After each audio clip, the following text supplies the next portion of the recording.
Tak komentar Mas Heru dulu ya, komentar Anda. DPR mbalelo atau mengangkangi MK? Ya, istilah itu bisa dua-duanya tepat. Ya, bisa juga tidak. Jadi, tapi begini, pertama yang perlu digarisbawahi adalah secepat itu DPR merespon sehari, bahkan beberapa jam setelah putusan mahkamah keluar kan beredar di WhatsApp undangan dari balik. Itu yang pertama. Kemudian yang kedua, awalnya saya mengira DPR akan menindaklanjuti putusan Mahkamah Konstitusi karena sesuai dengan perintah undang-undang, putusan Mahkamah Konstitusi harus segera ditindaklanjuti oleh legislatif. Tapi ternyata tadi setelah kita menyimak bersama, hasilnya itu berbeda dengan apa yang saya sangka sebelumnya. DPR memaknai mengenai persyaratan calon usia ya. Nah, ternyata berbeda dengan apa yang dipertimbangkan dalam mahkamah dalam putusan 60. DPR menyandarkan pada putusan Mahkamah Agung.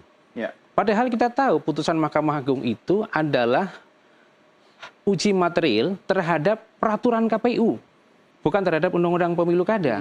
Sementara Mahkamah Konstitusi memberikan pertimbangan dan tafsir dalam putusan 60 itu terhadap Undang-Undang Pemilu Kada yang menetapkan bahwa 30 tahun ya itu pada saat penetapan.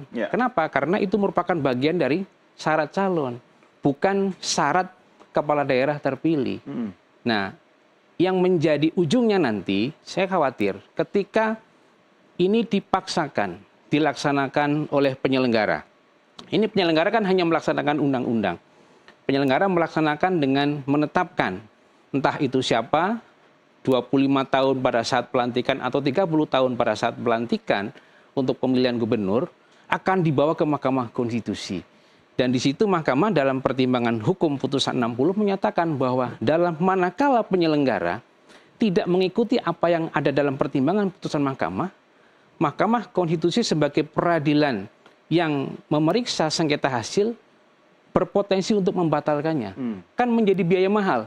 Kalau misalnya satu kabupaten atau provinsi dengan syarat calon yang usianya itu belum cukup, dan kemudian sudah terjadi proses, tahu-tahu dibatalkan, apalagi misalnya di suatu provinsi di Pulau Jawa lah ya, biayanya mahal. Biasanya kan kita protes DPR kok gerakannya lamban gitu kan, sekarang gercep itu kita protes juga. Gerakannya cepat, nah itu nanti efeknya di dalam perspektif hukum acara itu bisa menimbulkan beban negara gitu untuk penyelenggaraan pemungutan suara ulang gitu.